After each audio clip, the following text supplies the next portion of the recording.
Tonight, we're traveling back to a quieter, older world, to the small medieval villages scattered across Europe where water meant survival, and droughts could stretch on for weeks or even months. What makes this journey surprising is that many of these villages had no wells at all. Yet somehow, families, animals, farms, and entire communities continued to live, adapt, and carry on. How did they do it? How did people survive when the rivers thinned, the ground dried, and rain simply refused to fall? Their solutions weren't dramatic. They were quiet, clever, and deeply human, shaped by patience, observation, and an understanding of the land that we rarely notice today. They used forgotten techniques, hidden water sources, slow-gathering methods, and communal habits that turned scarcity into something manageable. And tonight, we'll explore those gentle, ingenious strategies in a calm, sleep-friendly way, drifting through the daily life of villagers who survived without panic, without wells, and often without the tools we imagined they needed. Before we begin this soft journey into the past, if you enjoy these slow bedtime histories, don't forget to like the video. It truly supports the channel. And if you'd like more gentle stories like this, make sure to subscribe so you never miss the next calming episode. I'd also love to hear from you in the comments. What's one simple thing about daily life today that you think people in the future will find surprising? Your thoughts help shape upcoming chapters. Now, settle in, breathe slowly, and let's drift back to the medieval countryside, where droughts came quietly, and so did the solutions. Long before the maps were drawn properly, long before roads tied villages together, small medieval communities often lived in quiet valleys, gentle hillsides, and soft meadows where the seasons came and went at their own unhurried pace. And in many of these places, wells were never built. Some soil was too rocky. Some land made digging impossible. Some villages simply relied on streams, springs, or rain that collected naturally. Life flowed through these sources so steadily that no one thought to question them, until the day they began to thin, then slow, and then whisper themselves into silence. Drought never arrived suddenly. It crept in like a change in mood, a slight shift in the way the air felt at dawn. At first, villagers noticed that mornings were warmer than usual, the kind of warmth that didn't disappear after the sun rose. Dew, which usually clung to grass and turned fields silver in early light, began to fade. It formed less thickly, less predictably. For medieval villagers, dew was a quiet indicator of the land's health, a small sign that the earth still breathed moisture upward. When dew thinned, they felt something subtle was off, even if they didn't say it aloud. Days passed, and the small streams that laced through fields ran a little slower. Their edges dried first. Pebbles that had been underwater for months suddenly warmed in the sun. Children who used to splash in shallow water found they could now step across without getting wet feet. Farmers walking alongside the stream banks noticed the new patterns forming, thin cracks spreading in the mud, the water narrowing into slimmer paths, the hum of moving water becoming a smaller sound. Medieval villagers didn't respond with alarm. Their relationship with nature was built on observation, patience, and respect for patterns. Water rose and fell through seasons. Dry periods came as reliably as rainy ones. So the early signs of drought were met not with panic, but with quiet acceptance, a mental note, a slight shift in routine, and an unspoken understanding. The land was asking for patience. But as the days grew warmer and the stream continued shrinking, villagers started adjusting their habits. The first adaptations were small. People washed less often, not out of discomfort, but because water felt too precious to spill carelessly. Wooden buckets, normally filled throughout the day, remained half full. If someone carried water from a spring farther away, the journey was approached with more intention, each step steady, each drop valued. One of the clearest early signals of drought appeared in the soil. It hardened. What had once been soft underfoot turned firm and cracked. Fields that normally swallowed footprints without complaint began returning them sharply. Farmers pressed their palms against the earth and felt its dryness, the kind of dryness that didn't respond to a single rain. They recognized that the soil had begun storing less moisture overnight, something only long droughts caused. Above all, what medieval villagers noticed most was the change in the air. Normally, even during summer, the countryside carried faint moisture, a smell of plants, soil, and streams alive beneath the surface. But during drought, the air became lighter, sharper, thinner. When wind passed through trees, leaves rustled differently, less supple, more brittle. People felt it instinctively. The land had entered a slower mode, conserving energy. Soon, families began discussing water in small, practical ways. They didn't gather in urgency. Their conversations were woven into everyday routines. While tending to animals, repairing tools, or preparing evening meals, they quietly shared observations. A spring running slower than usual, a pool near the woods drying around the edges, a stream that no longer reached a familiar stone. These weren't complaints. They were acknowledgments, small affirmations that everyone understood what was happening and that the village would face it together, calmly. Because medieval life was built around community more than individual routines, the response to drought was instinctive and shared. One household could not act alone. Everyone needed to adjust in harmony. Families began carrying water more carefully. Cooking pots were filled more thoughtfully. Children were told to be mindful around basins. Even animals sensed the shift, drinking deeper and more slowly at troughs that were filled less frequently. As the drought deepened, the land offered more signs. Grass yellowed earlier in the season. Plants that normally grew without trouble began drooping. Even the soundscape changed. Fewer frogs in the evenings, fewer splashes in the shallows, fewer birds lingering near dry edges of streams. Medieval villagers did not analyze these changes scientifically. They understood them through generations of lived experience. Each family carried inherited knowledge, what dryness meant, how long it could last, and how to adapt without losing balance. A drought's early weeks brought small disruptions, but nothing alarming. Life continued with a slower rhythm. Yet, even in those quiet beginnings, villagers showed remarkable foresight. They stored leftover wash water for later use. They avoided letting water spill outdoors unless it served a purpose, like softening dry earth near a doorway. People began gathering moisture from the morning air in subtle ways. The way jars were left uncovered just long enough to capture condensation, or how cloth was hung outside at night to collect dew that never was wasted. One of the most overlooked medieval drought strategies was staggering water use by household. Families took turns using the nearest spring or streams, spacing visits so the land had time to release more water in between. This wasn't a rule written anywhere. It was an intuitive rhythm shaped by observation and cooperation. Everyone knew who fetched water in early morning, who came in late afternoon. Interrupting that rhythm would feel as unnatural as ignoring the seasons. As drought progressed, the springs, the most important water sources for villages without wells, shrank noticeably. Springs were delicate.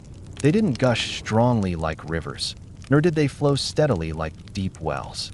Instead, they pulsed with underground moisture that rose when the land was well fed. During drought, springs revealed the truth of the earth's thirst. Their flow thinned from steady trickles to tiny threads of water slipping between stones. When springs weakened, villagers adjusted again. They dug small channels in the soil to guide every drop into shallow collecting pits. They cleared leaves, debris, and overgrown plants to give the spring more breathing room, believing that ease of flow helped it survive. And in a way, it did. Their simple maintenance encouraged what little water remained to emerge cleanly. Meanwhile, rain barrels, though simple, played a surprisingly large role during drought.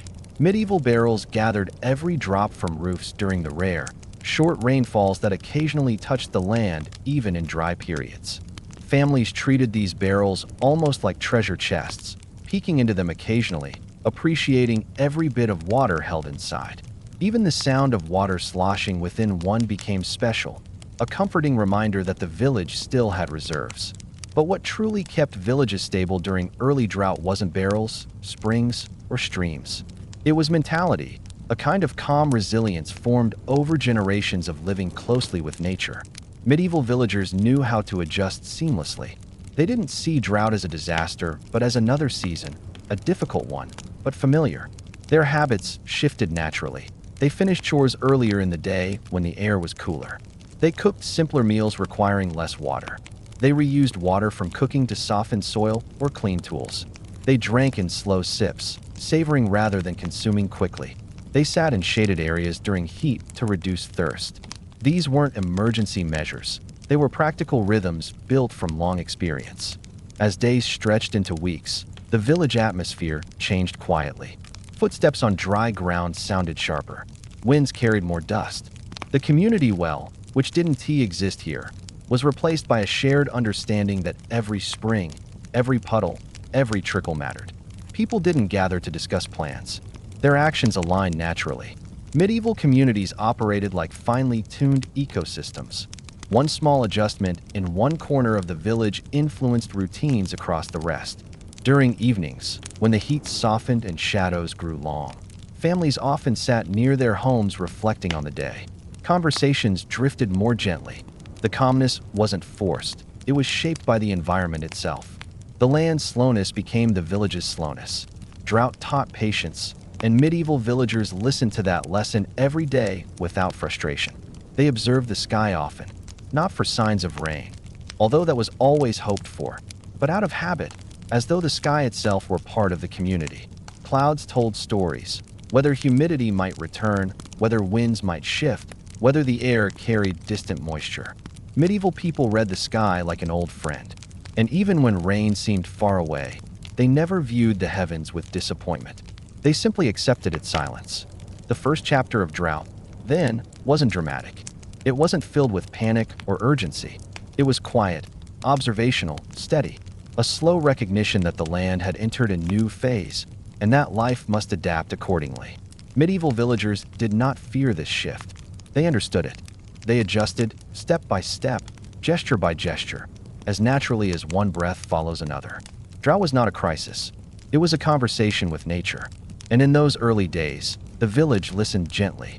As drought deepened and the streams thinned into narrow ribbons of water, medieval villagers did not give in to worry. Their world had always required balance, between seasons, between land and people, between expectation and acceptance. Without wells, they had no deep reserves to pull from, no hidden shafts carved into the earth. Their survival depended on their ability to read the land and uncover water not where it was obvious, but where it quietly persisted. The most remarkable part of their resilience was how naturally they did this. Water finding was not a dramatic talent or a specialized profession. It was a shared, inherited skill, part observation, part instinct, part knowledge passed down through generations who had lived through many dry seasons before. One of the first places villagers looked for hidden water was at the edges of the land, the boundary spaces where different types of soil met. Medieval people knew that moisture clung to the borders between earth and wood, stone and soil, or shade and light. Families walked to the edges of forests, where trees cast long shadows even in peak drought. The roots of trees drew the last threads of groundwater upward, not enough to form streams, but enough to moisten the soil beneath them. If someone pressed a hand into shaded earth and felt coolness, that meant water lay close enough to gather, slowly but steadily. They didn't dig deep holes. The land was too fragile for that, and tools too precious. Instead, they carved shallow depressions, letting moisture seep upward overnight. This water, though small in quantity, was clean, filtered naturally through layers of soil and roots. Families often assigned one or two members to check these shaded moisture traps each morning, collecting whatever had gathered during the night. It was never much, but it was never nothing. Another ancient technique involved following animals. Medieval villagers paid quiet attention to the habits of creatures living around them. Birds, especially small ones, signaled moisture better than any map. When drought lingered, birds flew lower, tracing paths toward hidden puddles or shaded hollows where water still clung. Villagers observed these flights carefully. If several birds consistently visited the same corner of a field or forest, that meant water was present, even if only a thin layer of it. They watched insects too. Where insects hovered low to the ground in clusters, moisture remained. Animals didn't waste energy searching for water. Their efficiency became a guidebook for human survival. One of the most reliable indicators of hidden water was the behavior of plants. Medieval villagers understood vegetation in a detailed, intimate way. They recognized which plants curled earliest during drought, which survived longest, and which thrived where moisture hid deep beneath the surface. When drought lasted, certain plants remained unexpectedly green, not bright or lush, but quietly alive. These plants revealed the land's secrets. Where their roots held on, water lingered below. Villagers dug carefully around these plants, creating shallow basins to help water surface. Even the smallest seepage was treated as a gift. Another source of hidden water came from underground trickles that traveled beneath stones or through small cracks in hillsides. These mini-streams were silent, invisible from a distance, but villagers found them by listening, pressing an ear to stone, or feeling for faint cool air rising through gaps. In the stillness of drought, even the smallest movement of moisture created a whisper of change in temperature or sound. And medieval villagers, accustomed to the land's quiet, were attuned to it. But the most ingenious method of gathering water came from a practice rarely discussed today: collecting air moisture. Even during extended droughts, the air still held traces of humidity at dawn. Medieval villagers understood how to catch it. They used cloth, simple, coarse, and accessible. People draped cloth over wooden frames or branches during the coolest part of night. In the morning, the cloth held tiny droplets of dew, far more than the ground did. Children often helped with this task, squeezing cloths into pots or bowls. It was slow work, requiring patience and many repetitions, but a single village could collect enough dew to keep cooking, cleaning, and drinking routines alive. A similar technique involved pottery left outdoors to sweat.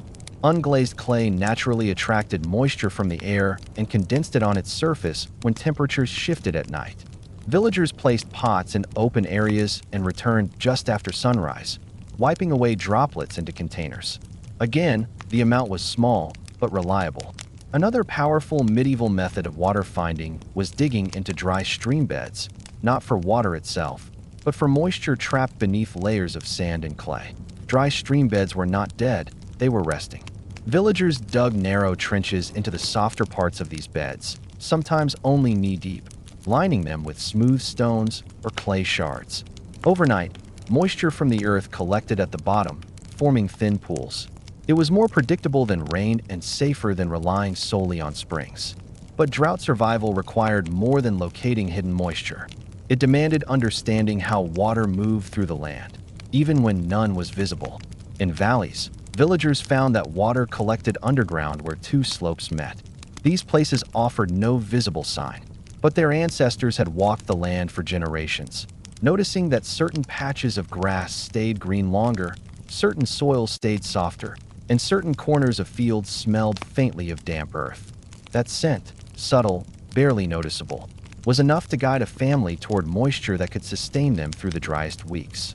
Another surprising resource during drought was trees themselves.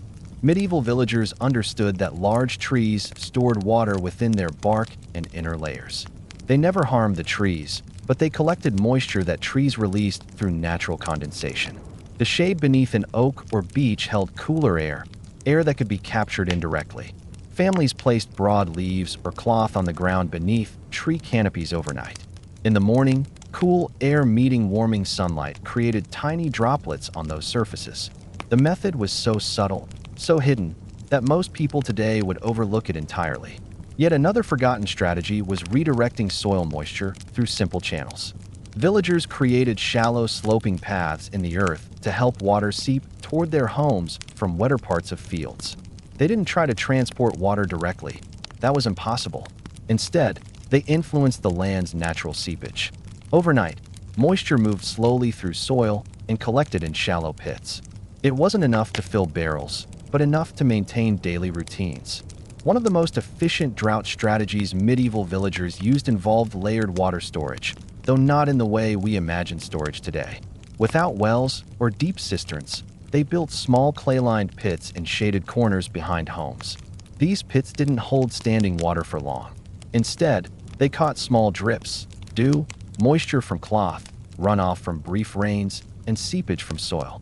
Over time, sometimes days, sometimes weeks, these pits held enough clean water to supplement what springs and streams provided. Because water didn't stay clean if left exposed for long, these storage pits were tended carefully. Families covered them with planks or woven mats during the day to prevent evaporation and remove them at night to allow moisture gather. It was a quiet ritual of water management repeated as naturally as breathing. Another remarkable strategy was sharing water sources intelligently. Medieval villagers didn't attempt to divide the land or claim water as personal property. Instead, they created unspoken agreements. Springs were visited at certain times, water was gathered by specific households in rotation, and waste was minimized by collective awareness. Because everyone relied on the same limited supply, selfish use would harm the entire community. This sense of collective responsibility is what allowed villages to survive without wells. Each person treated water as a shared resource, protected by everyone. Perhaps the most surprising water source medieval villagers used during drought was rain that never fell as rain, but as mist.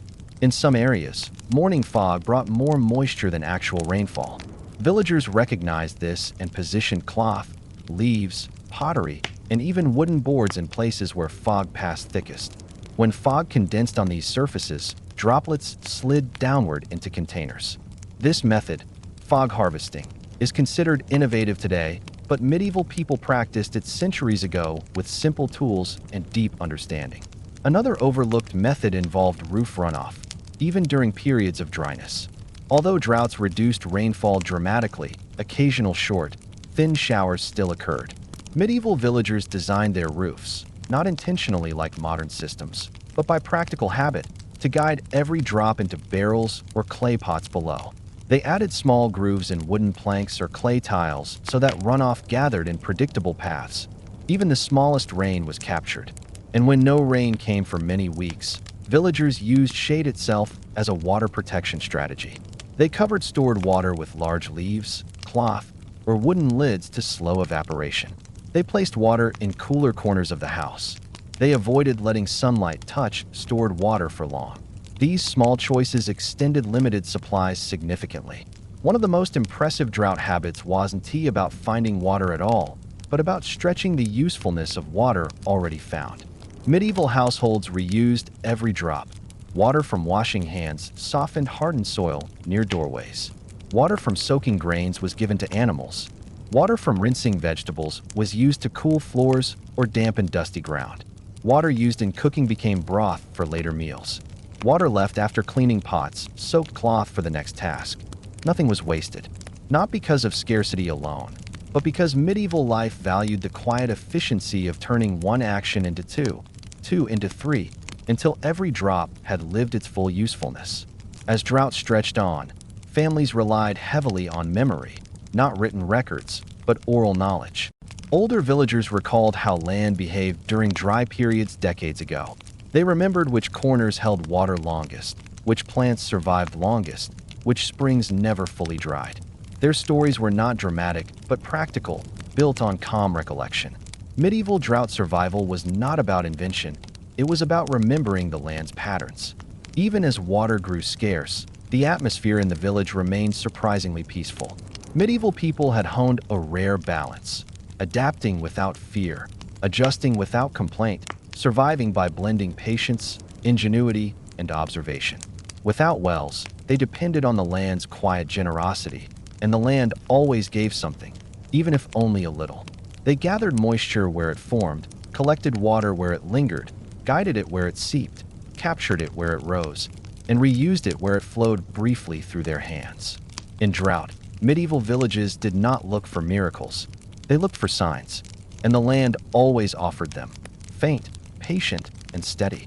As the drought deepened, the changes that began quietly in individual homes slowly expanded into a full village-wide rhythm, a kind of gentle, collective choreography shaped not by rules or leaders, but by shared understanding. When a medieval community had no well, it relied entirely on the land as surface water and the hidden moisture that lay beneath thin layers of soil. And when even those sources strained under the heat, the village didn't fracture or panic. Instead, it softened. Life slowed, voices lowered, and everyone adapted together in a way that felt almost instinctive. The first major shift came from collective timing. Earlier, when the streams were still flowing modestly, villagers fetched water whenever they needed it. But as the streams thinned and springs released only small trickles, the village naturally drifted into a rhythm where families began collecting water at different times. No one announced this change. No elder stood up to declare new rules. It simply happened, the way birds adjust their flight pattern without a signal, or trees lean together in wind without direction. Families who lived closest to the streams came early in the morning, when the land had rested through the night and water was most likely to have seeped up again. Those farther from the source tended to arrive later, after the first group had returned home. Children, who often carried smaller containers, came during calmer hours when paths were clear. Even animals were guided to water in certain quiet windows of the day, never crowding the banks, never splashing or wasting what little remained. This slow, natural spacing wasn't discipline. It was empathy. Medieval villagers understood that water was a shared lifeline. They had lived so closely together for so long that cooperation came as naturally as breathing. Inside homes, families reorganized daily routines around minimizing water use. Many tasks that normally involved small amounts of water were replaced with dry methods. Floors were swept more often than washed, dust shaken from cloth instead of rinsed, food prepared in ways that needed fewer liquid ingredients. Even pots were wiped with handfuls of grass or straw before water was used to clean them, making the water go farther afterward. In the early stages of drought, these shifts were subtle, but as the land dried further, villagers grew more deliberate. One of the most impressive transitions was how households coordinated with one another without formal discussion. For example, if one family needed to boil water for cooking and another had just used water for washing grains, the leftover water was quietly exchanged between them. Nothing was wasted. No one poured water out unless it served another purpose. These exchanges didn't require negotiation. They were simply understood. Medieval villages had a cultural memory, an inherited awareness of how small cooperations sustained everyone. In these moments, children played a surprisingly important role. Their light steps and small hands made them ideal messengers between homes. They carried cups of water, rinsed bowls, and helped gather dew-laden cloths in the morning. Their presence softened the harshness of drought because they treated each task like part of a broader game, not a burden, but a gentle duty. And medieval parents taught them to treat water with quiet respect, shaping habits that would guide the community's rhythm for generations. Another major shift during drought was how the village treated animals. Livestock were deeply important to medieval life, not only as part of work and food supply, but as daily companions in a world that moved slowly. Providing water for them became an act of mutual survival. Without wells, villagers relied on moisture gathered from hidden sources and water collected in clay-lined pits near shaded areas. Animals drank less often, but more calmly. People led them slowly, never rushing them toward the spring. They understood that animals mirrored human behavior. If treated gently, they drank more patiently, wasting far less. Medieval villagers also relied on an ancient method known today as cooling the ground. When a small patch of soil was moistened lightly, the earth protected the water beneath it from evaporating too quickly. They used this knowledge to create shaded drinking spots for animals. A thin layer of damp earth stayed cool much longer than open water exposed to sun. Many communities created small, shallow basins lined with cool clay, where animals could drink without splashing. Yet perhaps the most remarkable adaptation involved silent communication. Medieval droughts did not bring dramatic meetings or strict orders. Instead, conversations carried a tone of gentle practicality. People spoke in short, calm sentences. They exchanged thoughts at doorways in the early morning light, or while tending small tasks in shared yards. These discussions weren't emotional appeals. They were simple observations. The spring was a little slower today. The channel needs clearing. We should check the shaded pit tonight. This type of calm verbal exchange shaped the emotional atmosphere of the entire community. No one wanted to introduce fear or tension, so people directed conversations toward solutions, habits, and shared work. It was an unwritten rule. Emotional steadiness was as essential as water itself. Medieval people believed deeply in rhythm, not in a spiritual sense, but in a practical one. Every aspect of their daily life followed patterns, and droughts simply introduced new ones. Fires were lit differently. Meals were prepared more slowly. Children were encouraged to rest more often during the hottest hours. Even animals followed adjusted schedules. The entire village breathed in a slower, deeper way, conserving its energy in harmony with the land's exhaustion. One of the subtler changes during prolonged drought involved movement. People walked more slowly. They drifted through tasks instead of attacking them. Quick movements wasted energy and increased thirst, and medieval villagers were acutely aware of this. They even adjusted how they carried water, with steadier steps and balanced posture so that every drop reached home. Buckets were filled less full to reduce spillage, and carried with both hands so liquid stayed as calm as possible. In households, vessels used for storage were reorganized.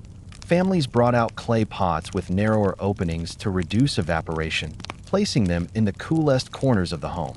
Larger buckets were placed near shaded walls, never in direct sunlight. Some families dug shallow pits inside their houses to create cooler spots where water stored longer. These pits were lined with leaves or cloth to keep insects away and slow drying.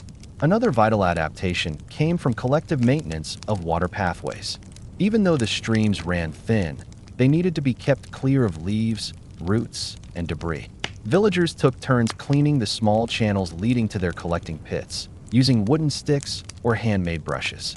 These tasks were simple but essential. A single clog could reduce the stream's already small flow. And yet, despite the long days and dwindling resources, medieval villagers found small ways to protect their emotional resilience. Evening gatherings didn't stop. People still sat outside when the air cooled, exchanging stories or simply enjoying the soft twilight.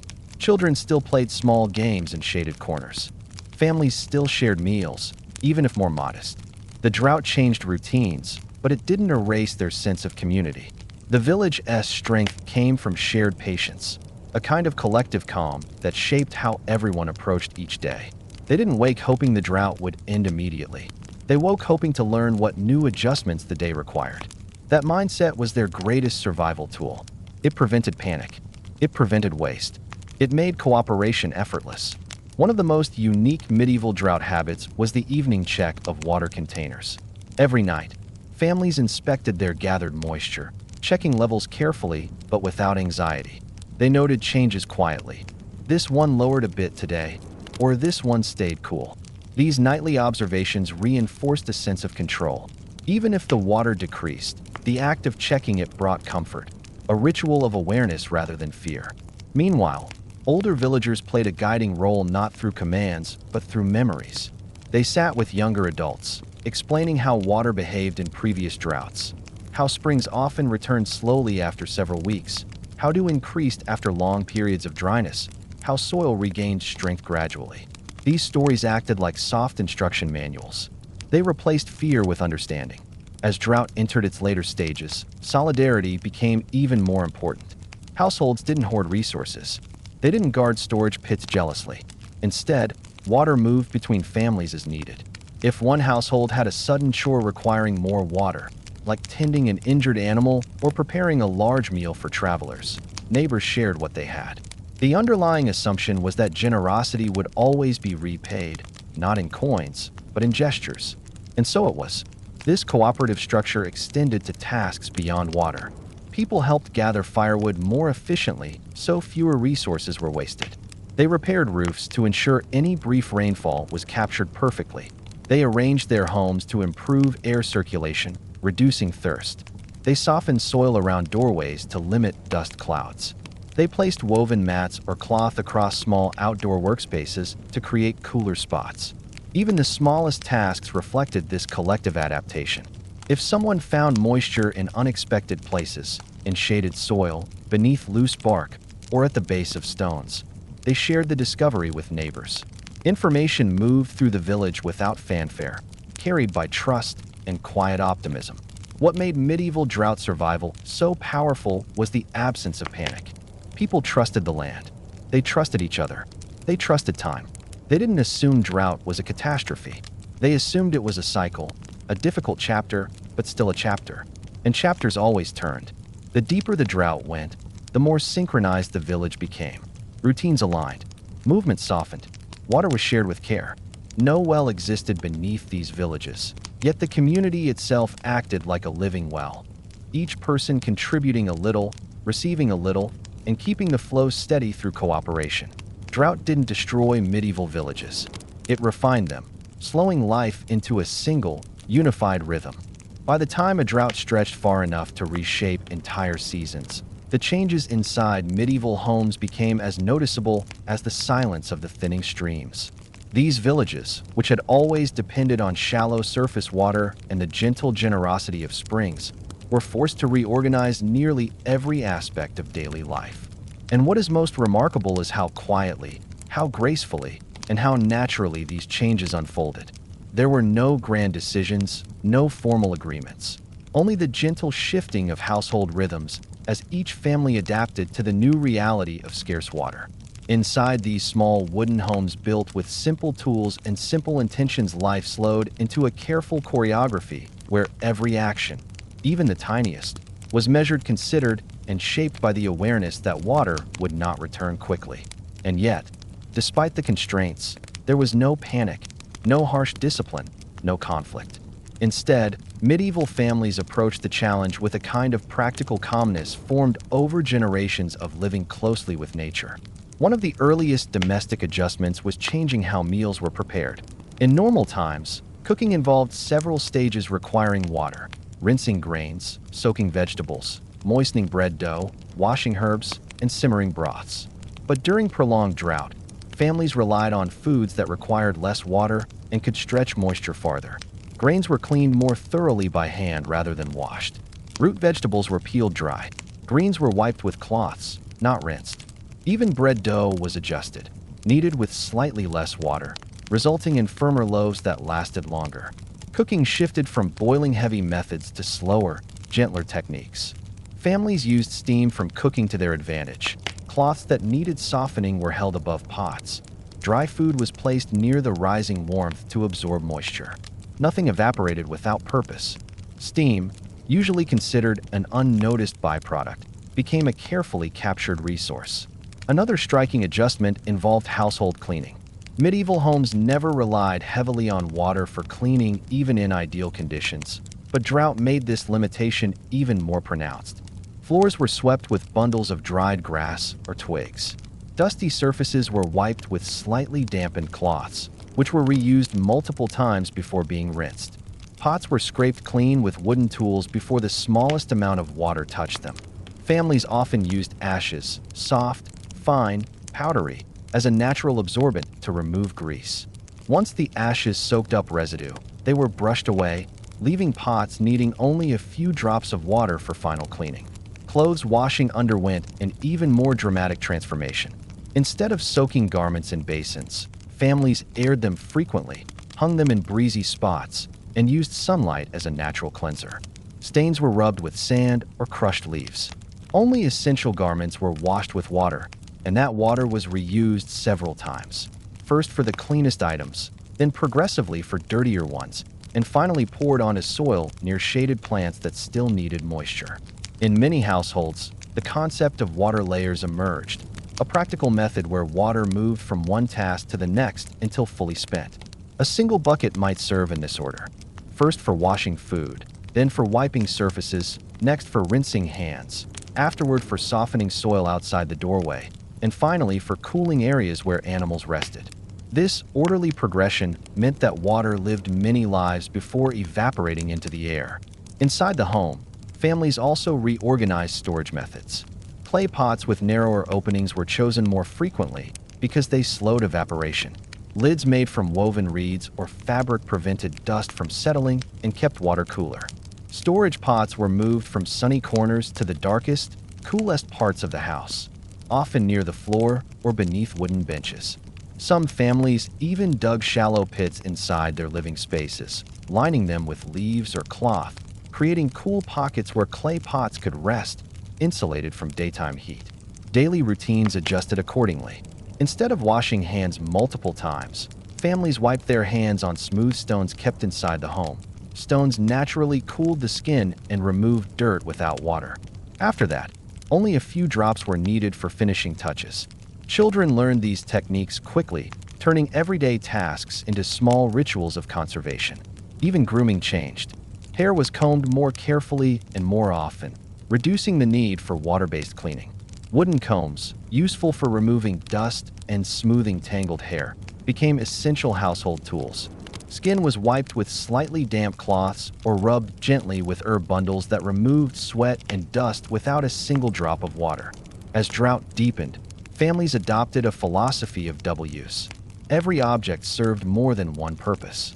Bowls used for meals later helped cool air near shaded windows. Cloth used for dew collection became cleaning cloth after drying. Even wooden spoons played a role in smoothing dampened surfaces to limit dust rising inside homes. Ventilation became another key strategy. Medieval houses, though small, were built with simple understanding of airflow. During drought, families opened windows only during cooler hours, dawn and late evening, allowing fresh air to replace stagnant heat. During the hottest periods, shutters remained closed, preserving precious indoor coolness. This practice reduced thirst and helped water supplies last longer since the body's need for water decreased in cooler environments. One of the most fascinating adjustments inside homes involved the quiet control of sound and movement. When water was precious, families instinctively lowered their activity. Daily noises softened. Conversations became calmer. Movements grew slower and more deliberate. Not only did this conserve energy and reduce thirst, but it also aligned with the entire village's softened atmosphere. Medieval drought created a kind of communal silence that felt peaceful, not tense, a shared mood that allowed households to conserve resources without emotional strain. Families also relied on communal household items in new ways. A single large pot might be shared among several homes for tasks requiring slightly more water. Cloths used for dew collection were lent to neighbors who had fewer tools. Even clay pots were moved between families if someone had managed to gather a bit more moisture than another.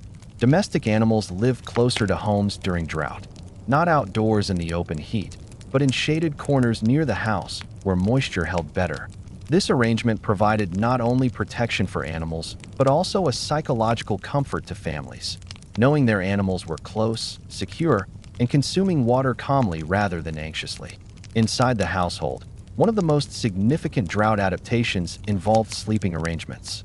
Families shifted their resting areas to cooler spots. Sometimes they gathered sleeping mats near the floor, where the temperature was a few degrees cooler. In homes with lofts or raised sleeping areas, people moved downward. Bedding was aired out daily in shaded areas to keep it dry and fresh without washing. Blankets were shaken rather than rinsed. Even pillows were aired on wooden racks to preserve comfort without water.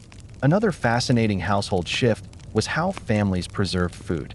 Normally, preserving required water, soaking, boiling, or washing.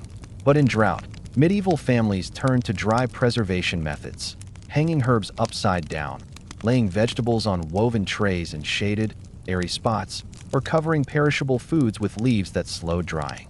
These methods allowed families to stretch food supplies without spending water. Meals also became more modest, but more thoughtfully prepared. Families chose ingredients that required minimal cleaning, such as nuts, grains, dry legumes, and root vegetables that stored well. Cooking times shortened, reducing water loss through steam. Even spices played a role. Certain herbs, when added to meals, gave a sense of freshness and satisfaction despite simpler dishes. Inside the home, the influence of drought also reshaped the daily sense of time. Tasks shifted into cooler hours.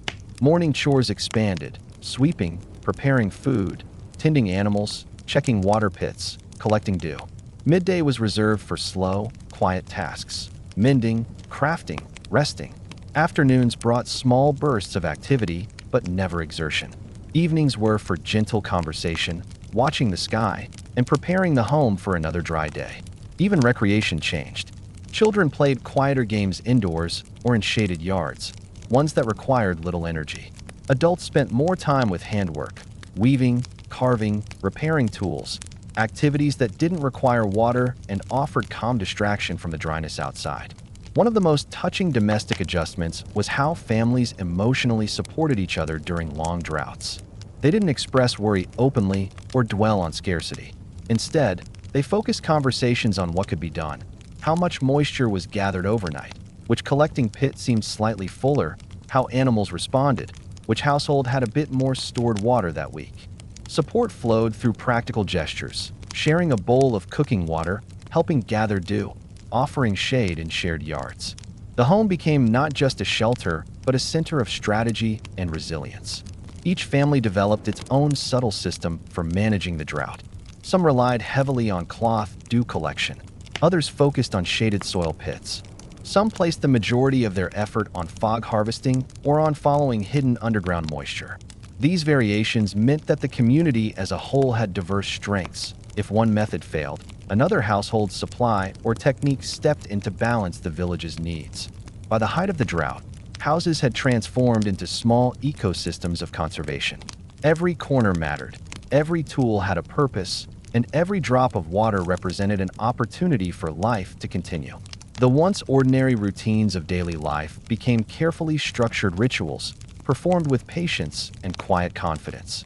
In these modest homes, amid the simplicity of wooden walls and earthen floors, families discovered a profound truth: that survival wasn't about abundance, it was about attention. Attention to the land, to the air, to each other, to small details. Drought didn't weaken the household, it sharpened its awareness. Though the drought outside continued, inside the homes, medieval families had reshaped their routines into something sustainable, a gentle balance that carried them through dry weeks, then through dry months, and sometimes through entire seasons without wells. And through it all, the atmosphere remained steady, not fearful, not desperate, but quietly resilient. The home wasn't just a shelter from dryness. It was a guide on how to live through it gracefully. When a drought stretched far enough to reshape every daily habit inside medieval homes, the next great challenge emerged quietly in the fields and small enclosures surrounding the village: how to care for the animals. Livestock were not mere possessions. They were the village's rhythm, its energy, its future security. Without wells, without deep reservoirs, animals relied on the same fragile sources as people: shallow springs, traces of dew, hidden moisture, and shaded soil. And somehow, through the longest droughts, both humans and animals continued living in a delicate collaboration. What made this relationship unique was how naturally it functioned. Medieval villagers did not view animals separately from their own survival. Instead, animals were woven into the landscape, into households, into daily routines in ways that made caring for them an instinct, not a burden. When drought hardened the earth and thinned the grass, villagers didn't panic. They watched, they listened, and they adjusted their pace to match the animals' needs. One of the first changes the village made during drought involved where animals rested. In normal seasons, many livestock slept outdoors, near wooden fences or under open skies, where airflow kept them cool and grooming was easier. But during drought, the heat at night held stubbornly to the earth. So villagers guided animals into shaded corners near homes or beneath wide trees whose canopies shielded ground moisture. These areas, cooler by several degrees, kept the animals calmer and reduced their thirst. Medieval families understood that a calm animal wasted far less energy, and therefore far less water, than one restless from heat. They also adjusted the animals' daily movement. Instead of leading them out for long grazing hours, villagers kept them closer to home, letting them graze in shorter intervals and guiding them to places where any trace of moisture still lingered beneath the surface. Even the slightest difference in soil dampness could provide enough nutrients for grazing animals to maintain strength. Medieval villagers recognized these subtle variations instinctively. They had grown up reading the land through the behavior of their animals. Livestock, in return, became silent guides. Medieval people often relied on the intuition of animals to locate hidden moisture. Large animals, especially cattle, would tilt their heads slightly and flare their nostrils toward areas where underground water remained. They could feel coolness rising from shaded soil or from beneath roots. Sheep clustered naturally near earth that still held moisture. Goats sought out rocky areas where trickles sometimes hid under stone. Chickens pecked at patches of ground softer than their surroundings. Every movement was a clue. Villagers paid close attention to these subtle signs, following their animals' instincts with quiet trust. If a cow lingered at the same spot near a dry creek day after day, the villagers knew there must be moisture beneath. They gently dug shallow depressions there, and often overnight, water would seep into the small basin. These animal-guided water-finding techniques kept the village alive. When drought intensified, the methods of watering animals changed dramatically. Instead of leading livestock directly to springs, where splashing could waste precious water, villagers created small, clay-lined drinking pits away from the spring itself. Buckets were filled carefully at the spring and poured slowly into these pits. Clay, cool and non-porous, held the moisture longer than open ground. Animals drank calmly from these shaded reservoirs, and the village protected the spring's fragile edges from erosion. In times when springs slowed further, villagers used moisture layering, watering animals with water recycled from multiple household tasks. For example, the leftover water from washing vegetables or soaking grains was filtered through cloth and then offered to livestock. This practice required incredible coordination.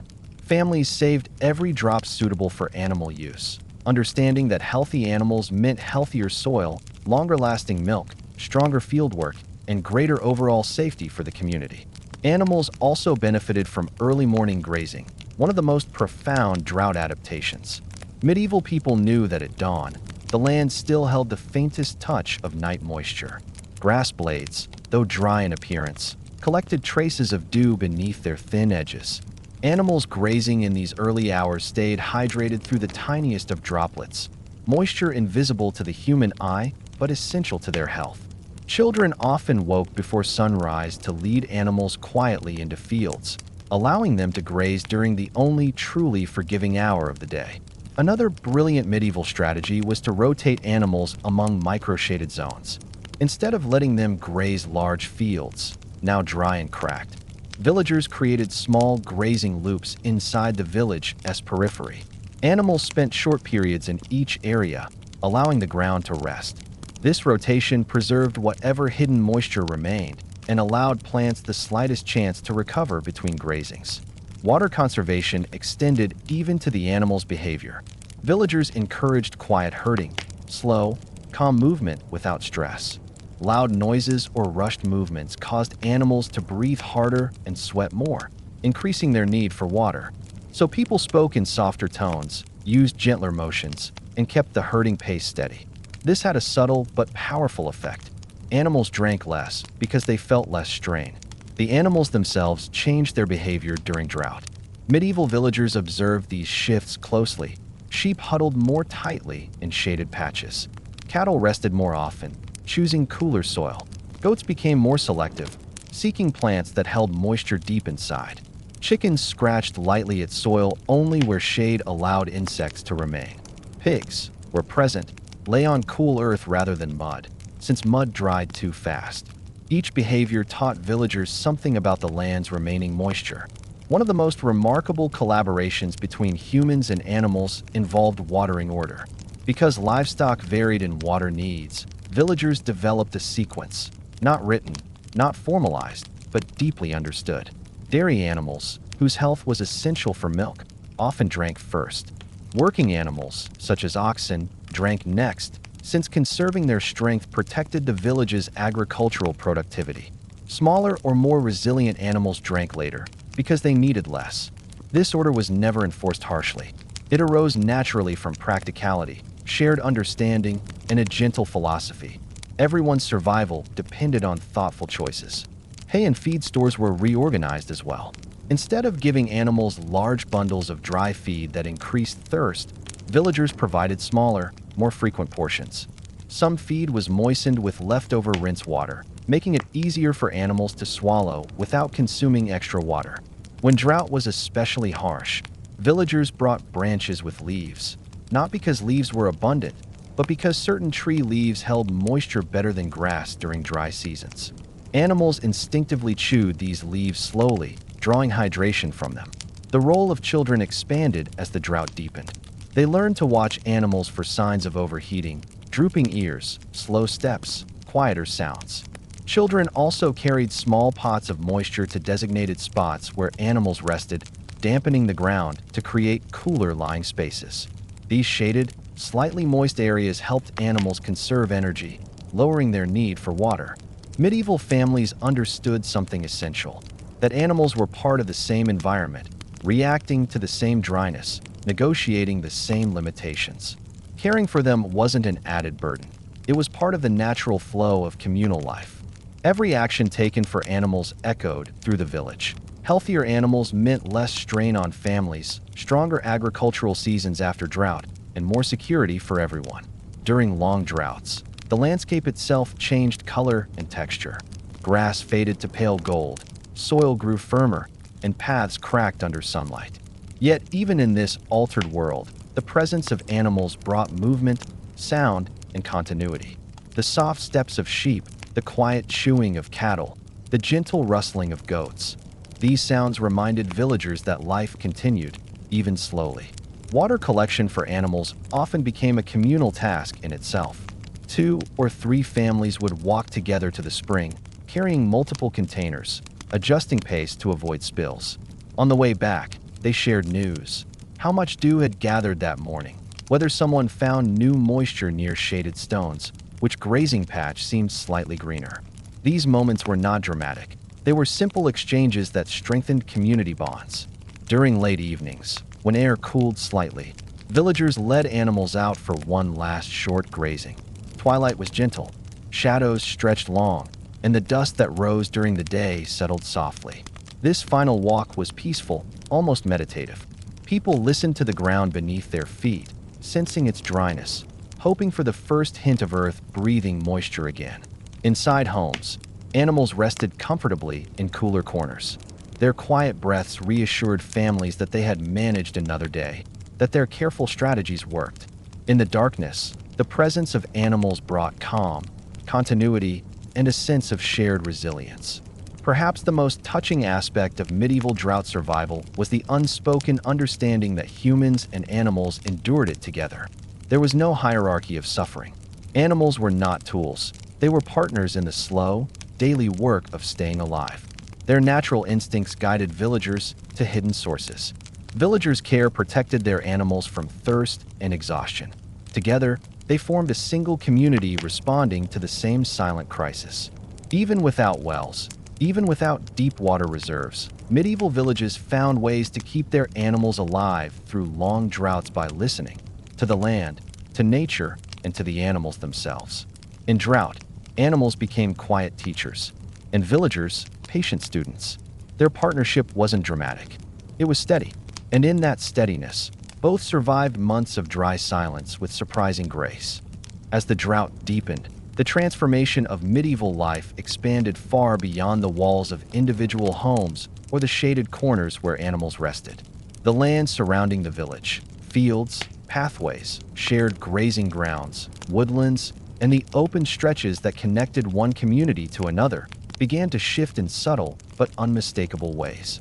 Without wells and without rain, the landscape became both fragile and essential, and the villagers learned to negotiate its dryness with the same patience and quiet intelligence they showed within their households. The land between medieval villages was not empty. It was a delicate network of shared spaces, informal borders, and old pathways that had been walked for generations. During times of normal weather, these spaces flowed naturally. Shepherds led animals across them. Travelers passed quietly through, wood-gatherers roamed, and children explored the small wonders hidden in the grass. But when drought arrived, the land changed its voice. Its silence grew deeper, its surface harder, and its resources fewer. And the villagers responded not with fear, but with gentle reorganization, each adjustment subtle, steady, and shaped by an understanding of the land's limits. One of the earliest adaptations involved the fields closest to the village. In wetter years, these fields were used for crops that required regular watering, vegetables, herbs, and young grains. But during drought, villagers shifted their use, choosing plants that could survive with minimal moisture and allowing more fragile crops to rest. Soil that had once been turned regularly was left untouched to preserve what little moisture remained beneath the surface. This practice, simple yet effective, protected the land from drying too quickly. Paths through the village outskirts changed as well. During normal seasons, people walked wherever it was practical, leaving faint trails across fields. But in drought, villagers avoided unnecessary footpaths that disturbed soil. They walked in narrower lines, following existing trails to prevent creating dry, loose earth that would lose moisture more rapidly. Children learned quickly to step carefully, not just for their own comfort, but because they were part of a larger responsibility to protect the land.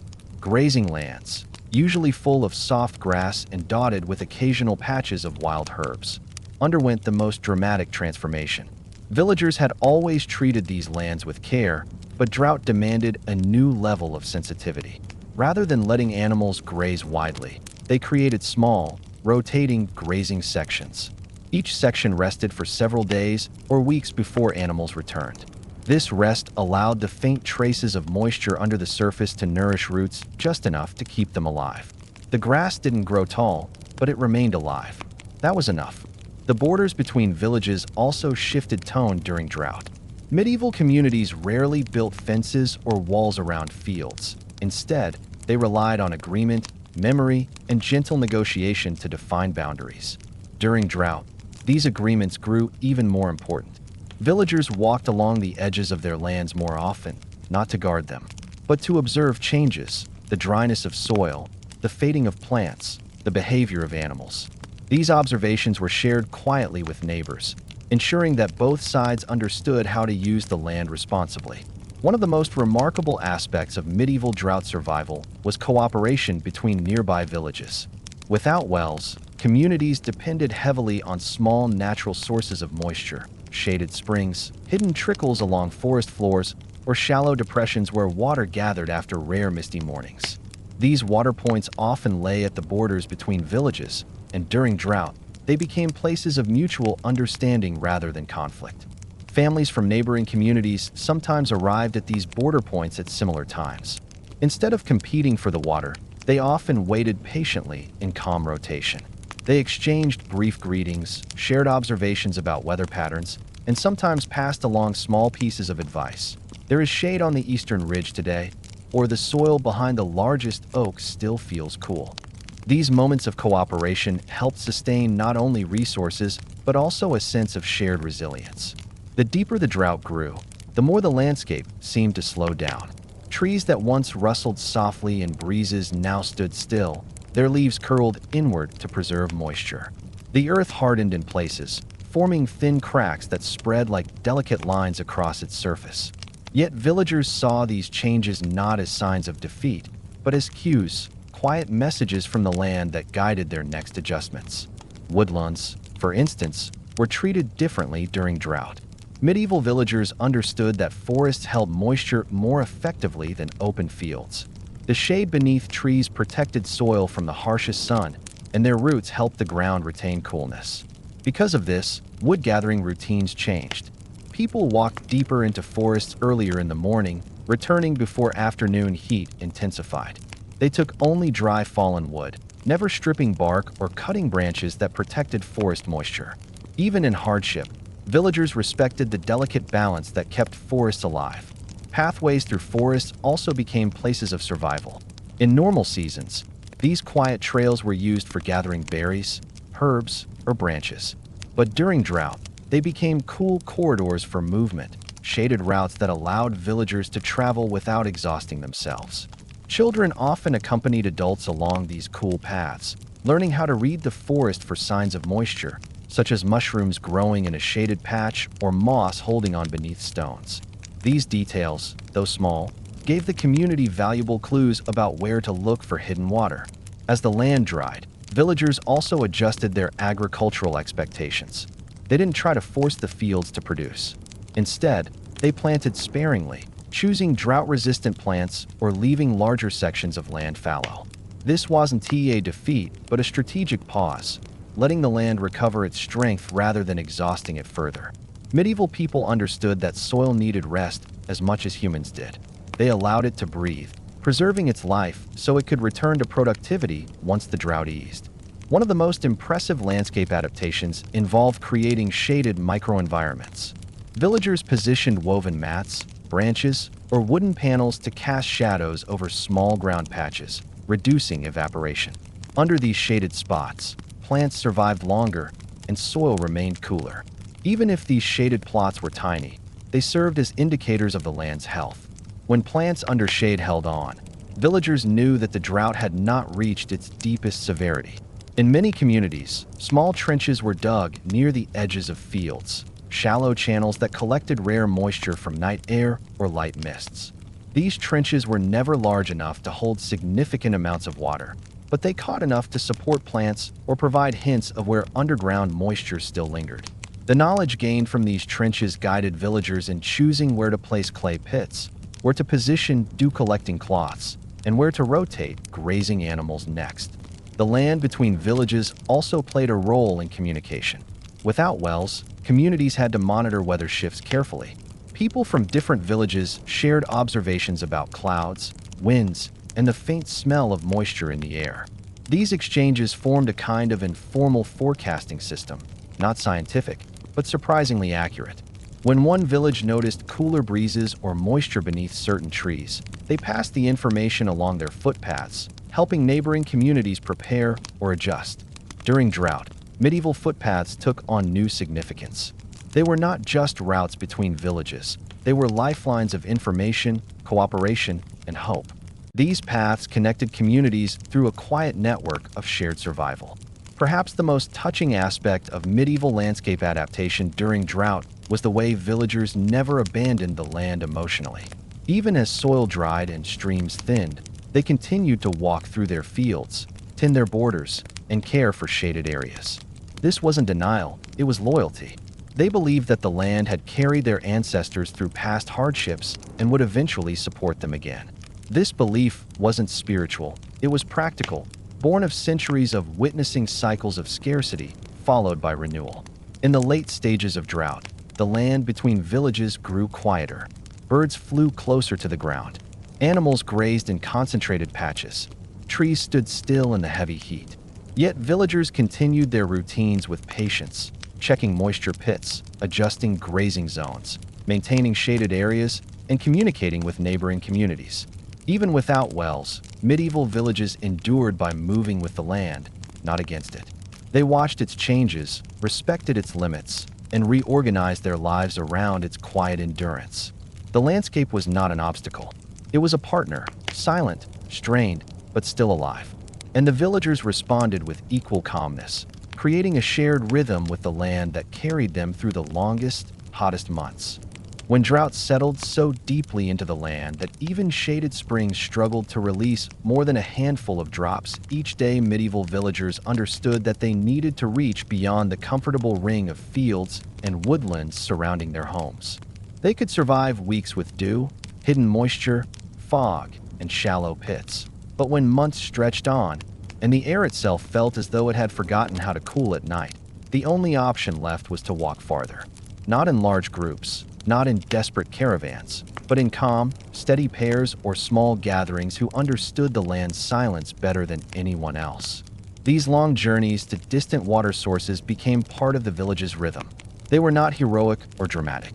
They were patient, thoughtful, and shaped by the same quiet cooperation that defined everything the village did during drought. And yet, they represented one of the most impressive achievements of medieval resilience. Traveling long distances without wasting energy, without losing hope, and without letting the act become a burden for the village. The first step of these journeys happened before any walking began. Early in the morning, usually just before sunrise, families gathered near their doorways or under the eaves of their wooden homes. They carried clay pots, wooden buckets reinforced with leather straps, or simple water skins made from animal hide. These vessels were not filled with water yet. Instead, they were moistened slightly inside to help preserve any water collected later and to cool the container through natural evaporation. Every detail mattered. The selection of who walked was gentle but deliberate. Strong adults alternated days so that no one became exhausted. Older villagers did not join, but their advice guided every route. Teenagers sometimes accompanied adults, learning the paths, the signs in the landscape, and the practical patience needed to travel long distances in harsh weather. Children rarely joined, except in shortened versions of the journeys near the edges of the village, where they learned how to detect moisture and gather tiny amounts to ease the workload of the main group. Before setting out, the group shared a moment of stillness, not as a ritual, but as a practical pause. They listened to the air, the wind, the birds, and the silence of the land. These soft cues helped them gauge the day, whether a breeze hinted at distant moisture, whether clouds formed faint shapes in the direction of the hills, whether the ground cooled slightly overnight. These signals influenced which direction the group would walk. The routes themselves were never random. Medieval villagers had inherited knowledge of every ridge, hollow, shaded valley, and forest cluster within a day's walk. Some paths led to narrow limestone cracks, where water sometimes pooled beneath stones. Others wound toward old riverbeds that filled only during rare storms, but held underground moisture longer than the surrounding land. Some led to neighbors' territories where small springs persisted under deeper shade. These journeys weren't simply errands. They were extensions of the village's memory. As the group walked, their pace was slow and deliberate. Medieval people understood that walking quickly under drought conditions wasted energy and increased thirst. Instead, they moved in an even rhythm, footsteps soft against the dry earth. They paused at natural landmarks, a large leaning tree, a stone outcrop, a bend in the path, not only to rest but to observe.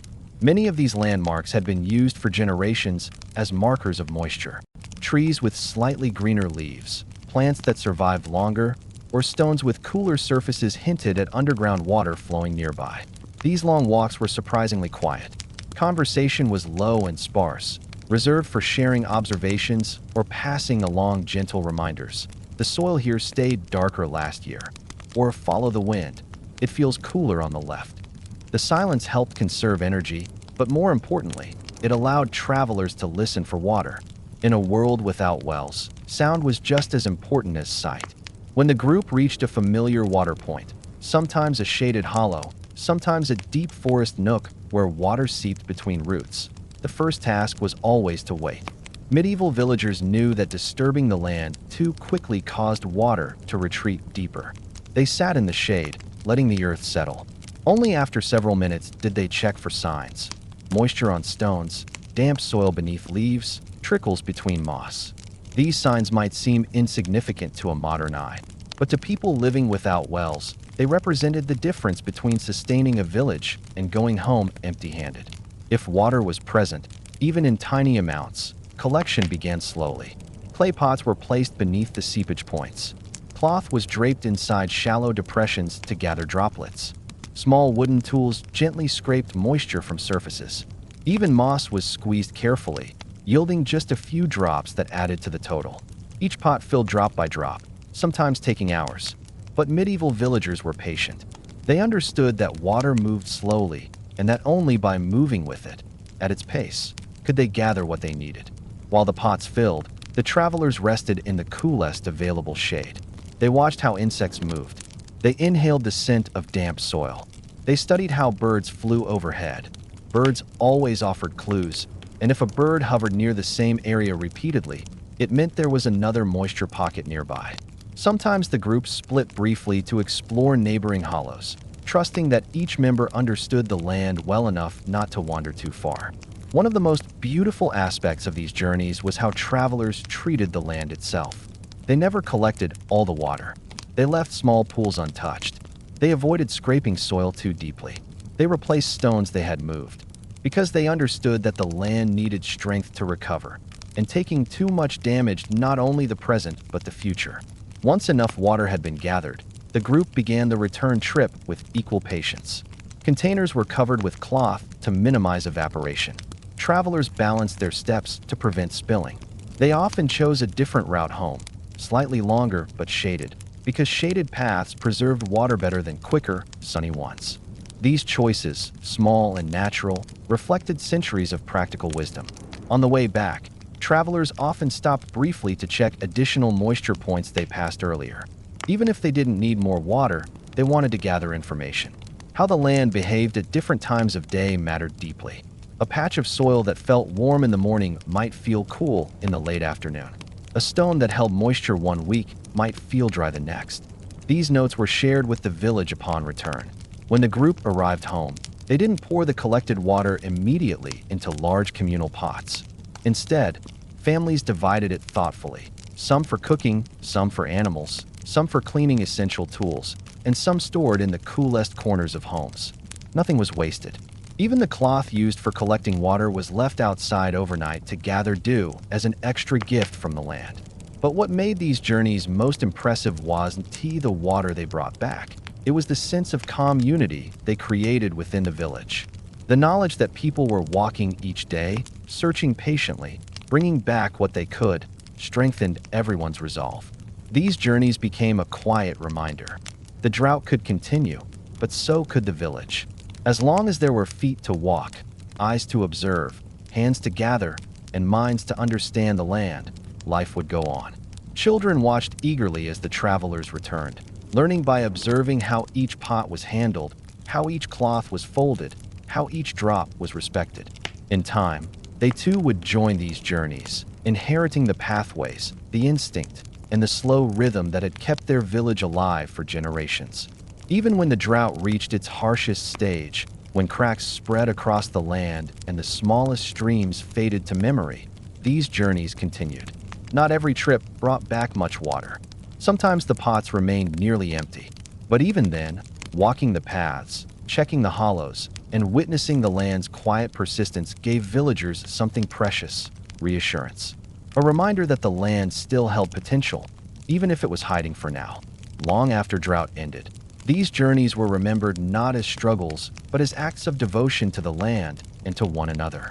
They were proof that medieval villagers understood something deep, that survival wasn't merely about finding water, it was about staying connected to the land that gave it. Step by step, drop by drop, day after day, they walked together, and the village endured. Thank you for drifting through this quiet journey with me tonight. A journey into the droughts that tested medieval villages, yet never broke their calm. It's comforting to remember that, even in the driest seasons, people found patience in their routines, strength in cooperation, and hope in the smallest drops of water. Their world moved slowly, gently, and with a kind of resilience that still feels reassuring centuries later. If this story helped you relax or brought you a little closer to sleep, don't forget to like the video. It truly supports the channel. And if you enjoy these peaceful bedtime histories, make sure to subscribe so the next gentle episode reaches you exactly when you need it. Before you rest, I'd love to hear from you in the comments. Which part of this drought journey felt the most calming or memorable to you? Your thoughts help shape the next stories.